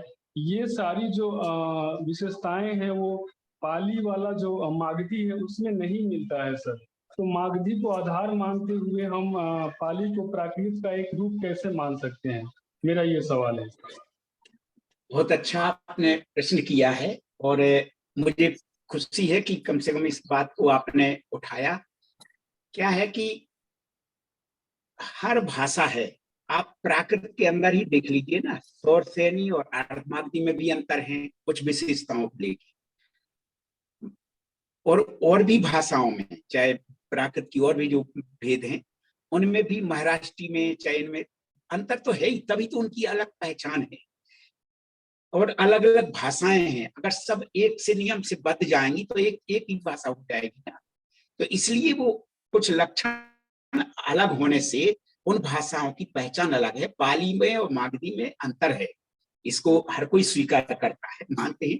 मगर जो पहले जो रही, देखिए व्याकरण, जब इनका व्याकरण बना तो ये सब बातें अलग अलग हुई हैं। पहले एक सी बोली जाती थी, आप देख लीजिए ना, एक जगह पे जैसे भोजपुरी भाषा है, भोजपुरी भाषा आप बनारस की सुन लें, बिहार की सुन लें, वहीं देवरिया की सुन लें, अलग अलग, तो थोड़ा बहुत टोन में अंतर आ ही जाता है। इसी तरह से प्राकृत हो, पाली है, चजी है, आप बहुत अंतर नहीं कर सकते। आप प्राकृत की गाथा रख लें और इनकी रख लें, पाली की धम्मपद की रख लें, चाहे कोई भी गाथा रख लें, बहुत साम्यता है। तो हम साम्यता को अधिक देखें, विषमता को कम, उनमें क्या असमानता है उसको कम देखें। तो ये सब एक ही उसकी भाषाएं हैं, एक धारा की निकली हुई सब भाषाएं हैं। तो हम उनको थोड़े से लक्षणों से, थोड़े से अनुशासन से, अलग अलग होने से अलग हो जाती है। जब क्षेत्र में आप उधर बुंदेलखंड तरफ जाएं तो झांसी की बुंदेलखंड की बुंदेली भाषा अलग है, आप सागर तरफ जाएं तो वहां की अलग है, आप इधर चल दूसरी जगह। तो ये जब भाषाओं में जब बोलने में इतनी अलग है तो वो तो फिर जब व्याकरण से बद्ध होती हैं भाषाएं, व्याकरण के सूत्रों से बद्ध होती हैं, जब तो अंतर आएगा ही। अंतर नहीं हो तो पाली और प्राकृत फिर सब लोग एक ही क्यों ना कहने लगे।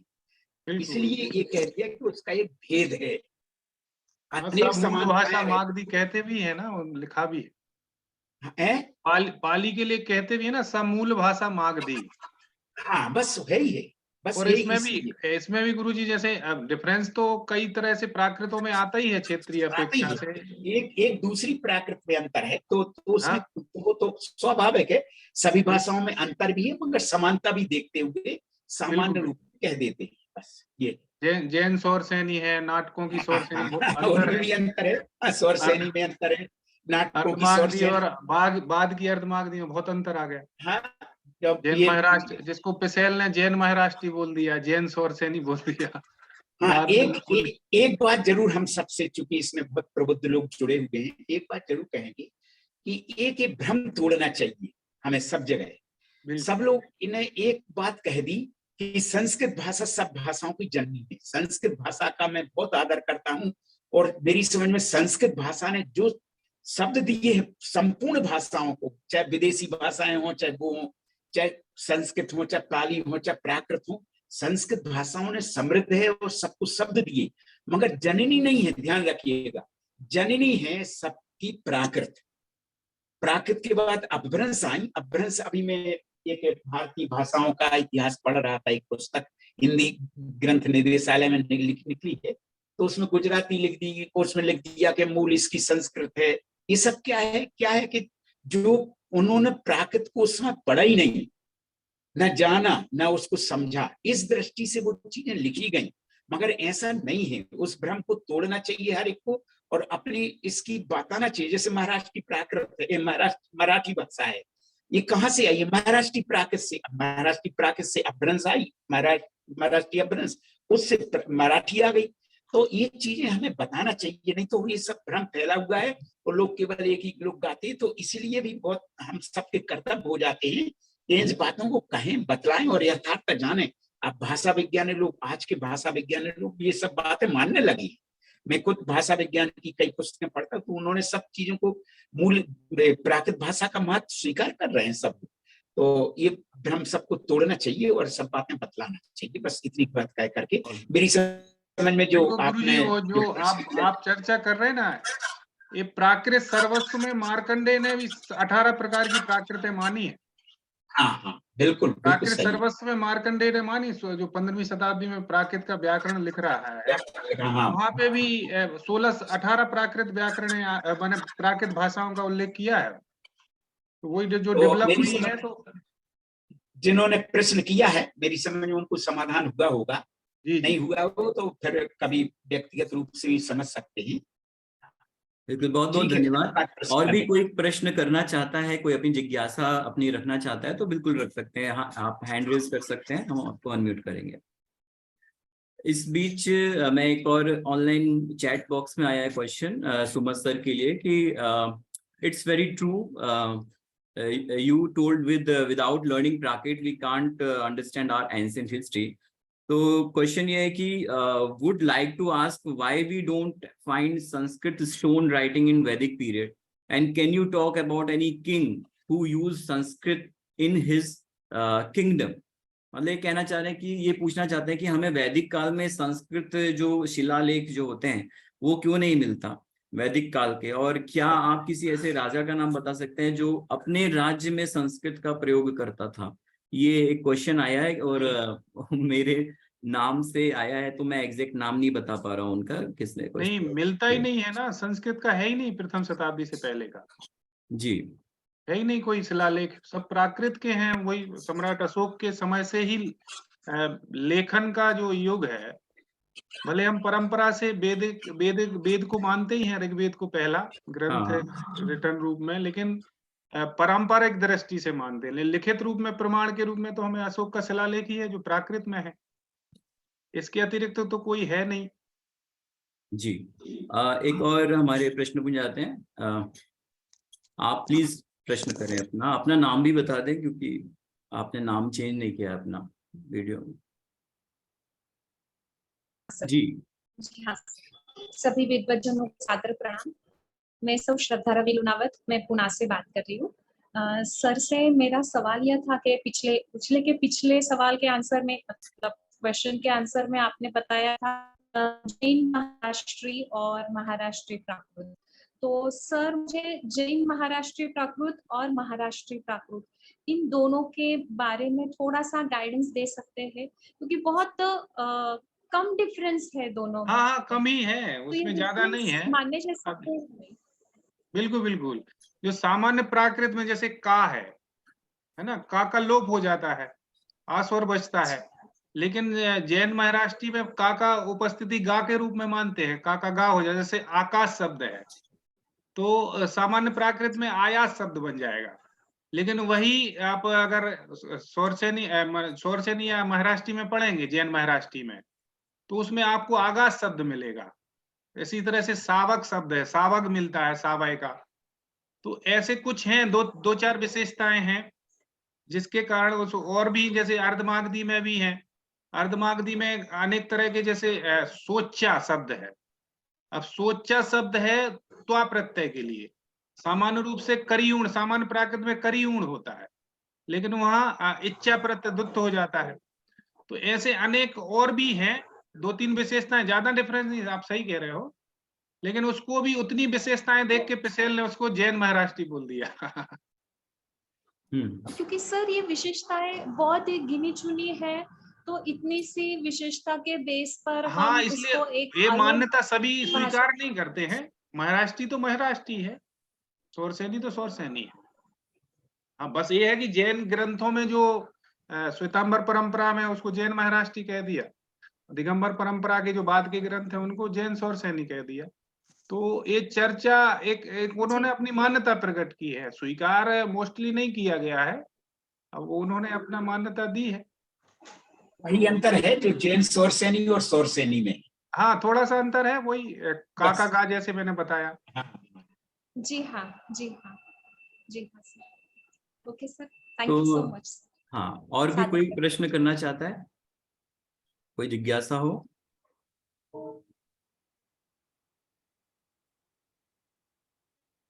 ओके, कोई पूछना चाहता है? ओके, तो ये बहुत अच्छा सेशन रहा सर डॉक्टर सुमत कुमार जैन जी के साथ। हमें बहुत सारी चीजें, चाहे वो साहित्यिक हो, चाहे भाषा वैज्ञानिक हो, व्याकरणात्मक हो, बहुत सारी चीजें हमें जानने का अवसर प्राप्त हुआ इस प्रोग्राम में। शुद्ध पंचमी प्राकृत भाषा दिवस, और जैसा कि मैंने कहा कि हमें संकल्प लेना है कि हम जहाँ भी रहें हम अन्य भाषाएं सीखते हैं, विदेशी भाषा सीखते हैं, तो हम अपनी प्राकृत भाषा भी जरूर सीख सकते हैं। और हर जगह सहज उपलब्ध है यूनिवर्सिटीज में, चाहे लोग ऑनलाइन भी पढ़ाते हैं बहुत सारे लोग। तो हमें जहां भी अवसर मिलता है, जिस जगह भी अवसर मिलता है, हम एनरोल करें, पढ़ें और उसके अवेयरनेस को कायम रखें, हम लोग उसको ग्लोबल लेवल पे पहुंचाएं। ये एक संकल्प हमारा होना चाहिए। और हमें आपस में मिलके साथ में वर्क करना है। प्राकृत साहित्य पर शोध, प्राकृत भाषा पर शोध, जैनिज्म पर शोध करना है। हमसे जुड़े। सोमैया विश्वविद्यालय में KJ Dharma institute of institute है, और उसमें centre for studies in Jainism है, बुद्धिस्ट सेंटर है, संस्कृति पीठम है। आप हमसे आए, जुड़े और हम लोग साथ में वर्क करें। बस यही आप सभी से अपेक्षा है। और आप सभी जुड़े, आप लोग ने बहुत सुकून से, बहुत ध्यान से सुना, अपनी जिज्ञासा का भी समाधान लिया। इसके लिए मैं आप सभी का भी बहुत बहुत आभार व्यक्त करता हूँ। और अनेकांत जैन जी, डॉक्टर अनेकांत जैन जी भी दिल्ली से जुड़े हैं। वो भी प्राकृत, आज श्रुत पंचमी है, उसके विषय में 2 शब्द कुछ कहना चाहते हैं, तो प्लीज मैं उनको भी आमंत्रित करता हूँ। नमो जिणाणम। मुझे बहुत प्रसन्नता है आज डॉक्टर सुमत जी का अपने श्रुत पंचमी के अवसर पर एक बहुत महत्वपूर्ण व्याख्यान रखा। हमारे विश्वविद्यालय में भी ठीक इसी समय पर एक श्रुत पंचमी का कार्यक्रम चल रहा था, इस कारण मैं उसमें जुड़ नहीं पाया। लेकिन मैंने जो बात उन लोगों से कही, वो 2 शब्द आपसे कहना चाहता हूँ कि श्रुत का अर्थ होता है ज्ञान, और आज हमें ज्ञान की आराधना का पर्व है। और ज्ञान को दिया, रोशनी कहा जाता है। एक बहुत अच्छा शेर किसी ने लिखा था कि रोशनी भी घर अंधेरों से डरने लगेगी, रोशनी भी घर अंधेरों से डरने लगेगी, तो बताओ ये दुनिया फिर कैसे चलेगी। अंधेरों से पूरी दुनिया डरती है, एकमात्र रोशनी है जो अंधेरे को भगाती है। तो हमें अंधेरों से नहीं डरना है, हमें रोशनी बंद करके आगम के प्रकाश को लेकर के अज्ञान रूपी अंधकार को दूर भगाना है। यही संकल्प हमारा श्रुत पंचमी पर होना चाहिए। इतनी बात कहकर मैं आप सभी को बहुत बहुत शुभकामनाएं देता हूँ। बहुत बहुत धन्यवाद सर। आपने एक तरीके से पूरे ही सार कह दिया अंत में 2 लाइन में, तो इसके लिए आपका बहुत बहुत धन्यवाद। और आप सभी जुड़े, और आगे भी हमारे बहुत सारे प्रोग्राम्स ऑफलाइन और ऑनलाइन दोनों प्रकार के चलते रहते हैं। सेमिनार हो, वेबिनार हो, वर्कशॉप्स हो, तो आप लोग हमसे जुड़े रहें और हम हमारे इंस्टीट्यूट से, और यही आपसे निवेदन है। धन्यवाद। मैम, सुप्रिया मैम, आप कुछ कहना चाहते हैं?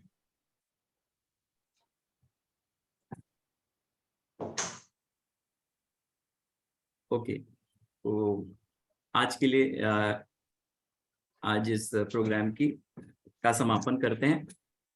बहुत बहुत धन्यवाद आप सभी का जुड़ने के लिए। Thank you sir. जुड़ने के लिए। Thank you sir. प्रणाम सर। Thank you.